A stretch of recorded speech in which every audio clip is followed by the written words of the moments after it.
This is Kenneth McGee giving you your local weather. Right here in Columbus, the rain has really been coming down hard for the past couple of days, and it does not seem to be letting up. In fact, there are some areas that are a lot worse than others. As you can see here in Marion, the rain is really coming down hard.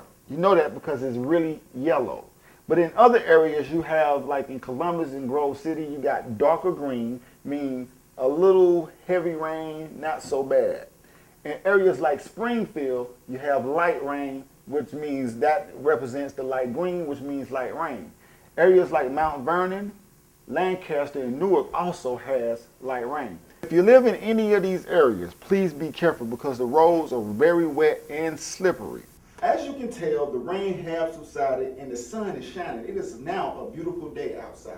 However, the wind is still blowing, as you can tell. But it should still be pretty good for this evening's event for the music festival that's held at 6 o'clock this evening. We will keep you updated with more information on this weather update. For your 7-day forecast. On Thursday, it'll be partly sunny with 44 degrees. Friday, a little warmer with 54 degrees. Saturday, we're looking at some more rain with 49 degrees. Through the rest of the week, looks pretty good. This is Kenneth McGee.